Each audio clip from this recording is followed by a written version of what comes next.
I was door knocking on Melrose Place in the Huff neighborhood in July, and I do that because I model with the organizing staff that I work with what door knocking looks like, how to engage people, and also critique how they're doing. And it was a hot July afternoon, and Melrose Place, for those that don't know it, there's like, I was on a block where there was 12 abandoned and vandalized homes. And I come to this home where it looks occupied, so I'm getting excited. I'm with a, maybe an 18-year-old student, a college student who was the relative of the leader who was outdoor knocking as well across the street, Loretta Gaffney. So I said, okay, I'll take this one. And a man and a woman are sitting on the front porch, drinking Colbert malt liquor. It was a hot day, and I said, what up, got a minute? He said, go away! We don't want it. Okay, that's just kind of an invitation to me. So I say, well, some of your neighbors actually are trying to get together a meeting about the abandoned houses, like here on the block. And the woman looks down, that was on the porch, staring at the floor. And she looks up again and she lifts her hand up and she says, if I had my way, I would knock all these abandoned houses down. So then she looks down again and she kind of reaches into her pocket. And she says, let me show you something. And she holds out what looks like an ID card, driver's license or something like that. She says, that's my daughter. So I'm looking at this card and she says, I carry this with me because she was one of the women, one of the 11 women that Anthony Solo killed over on Imperial Avenue. And stunned. And she said, you know, she was the one that they found with her head in the bucket, so I can't even bury her. And she goes, abandoned houses? Yeah, I know about abandoned houses. And she starts crying. So I'm standing there, I said, you know, that takes a lot of courage to talk about that to somebody you don't even know. She said, give me some of those flyers, I'll talk to some people. Now, if this story was a movie, Barbara knows about movies, the scene would shift to the Mount Pleasant neighborhood. And I just did a clip from CNN. They're having some special in November, because it's almost the year anniversary for those serial killers. Sowell, Anthony Sowell's inconspicuous two-story home sits in a dilapidated neighborhood known as Mount Pleasant. This is CNN talking. Where 1 in 5 homes are in foreclosure and at least a third of the residents receive food stamps, according to a study by Case Western Reserve. Okay. Then the caption on the bottom of this movie would say, Masonic Hall, Kinsman Avenue, July 12th. And the camera would pan inside and you'd see up front, concerned citizens banner.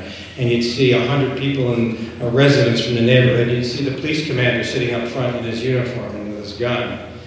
And the Concerned Citizens is an organizing project of ESOP.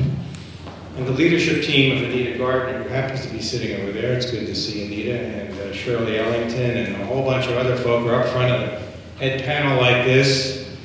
And they're not nervous at all, unlike organizers. And they're making demands on the police commander, saying, we want you to fill out these hotspot cards, which, by the way, originally were invented to fight crime back in the 70s. We want you to fill out these hotspot cards. And the commander says, yes, I agree. And he says, in fact, I'm going to put a special number on each one and prioritize them, and I'm going to get back to you before we even get to the demand. And will you get back to us within 30 days? After the meeting, he goes up to Anita and some of the organizers, and he says, I haven't seen anything like this in a long time. You know, the fact that you got people to come out. We've tried to hold meetings, nobody comes out. How did you get these people to come to the meeting? Well, by door knocking, by face-to-face conversations with people, by having leadership meetings, and by responding to what we heard at the doors. And we heard in the conversations, people said, you know, this neighborhood's running wild. The cops don't come when you call them. People are selling drugs out of RVs, the abandoned houses. If it wasn't for us taking care of them, cutting the lawns, you know, nobody, because the property managers aren't doing it. So we need to take back our community. So in that meeting, in that same neighborhood, less than 4 blocks from Anthony Solo lived, it's now coming together and organizing. And the people at that time were scared, kind of hiding out, because there was no organizing going on. Yes, there were some people that held vigils. Yes, there were some people that went at the yellow police line and came and watched what was going on. And yes, there was a lot of reporters there. But it wasn't about power. It wasn't about leadership development. And now the story shifts to a scene in a church meeting hall around the same time as in Mount Pleasant. This might be in August. And the banner up front says, Huff Residents in Action. And at that meeting, Willetta Gaffney, who a year before was a homeowner who came to ESOP 2 years before to get counseling because she was going to lose her home. Willetta is chairing the meeting, even though she said to the organizer, the same organizer that helped organize in Anita's neighborhood, she said, I'll go door knocking with you, but I'm never going to run a meeting. Now she's up there, and the room is filled with nearly 60 people.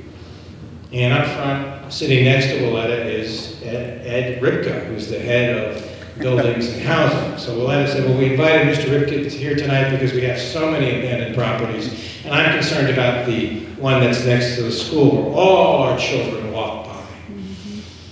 And it's not just all the abandoned houses on my block, but it's that house by the school that we want torn down because it affects all our children. And it's right next to the playground. And Ripka, when the time came, stood up and said, well, actually, I wasn't invited here. They had a large group that kind of barged in my office and they said they would break my legs if I didn't show up at the meeting. He actually said that. I'm not making that up. And he said it with a smile on his face. He said, as a matter of fact, I want to make you guys a special project because it is a mess. And actually what happened to Ripka was what I call the bulldog effect, and that is Willetta Gaffney and the leaders grabbed onto his leg like a bulldog and were tenacious and didn't let go. If you have a bulldog on your leg that's been trained to hold on and be firm and be tight, it's kind of hard to walk. So Willetta now has talked to the organizer, and I know Anita has talked to the organizer and said, you know, these abandoned houses are bigger than just in our neighborhood. And we've got to do something.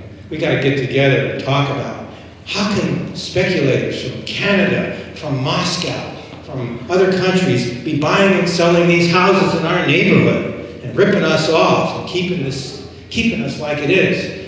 And so part of the job of an organizer is to help do the research, put together resources, talk to people that have answers and bring people together. So I tell you these stories only because the organizing is hard work. And it's out there, it's not visible, and it's not just about raising hell, but that's a part of it. I say that because when I came back to Cleveland in 2008, I basically asked myself, what the hell did I do with my life? Because things were worse than when I left in early 1982, I think it was. I came back and I saw more abandoned houses, more poverty, more people hanging on the streets.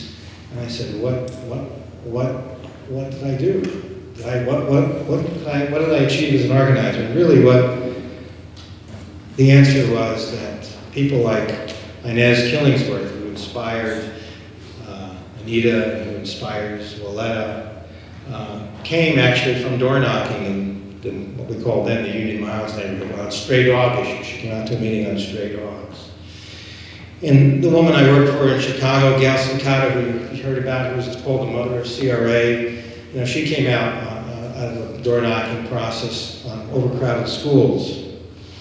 So to me, the kind of organizing we're doing is built from the bottom up. It's a lot of hard work and it's a lot of fun. But to me, it's the only hope for our neighborhoods, for people to have a chance to have a voice and to fight back and to and to really rebuild themselves, because I think neighborhood rebuilding starts by rebuilding people who've been so beaten down and so told, well, this is a dilapidated neighborhood, or well, this is where the serial killers are, and you people are letting the prostitutes and the people that are doing the drugs get killed. It's your fault. And I say that, what I've seen from grassroots movements is they can make a difference, they can pass national laws, but more importantly, they can rebuild the human spirit. And I think that's, to me, what community organizing does. It destroys, to me, the devil that pulls us apart, that doesn't respond to community. It's your problem, stay alone, and that's a very lonely feeling. You think, I'm the only one that's being foreclosed, I don't know what to do. And I say that grassroots community organizing is a way to rebuild the human spirit and rebuild our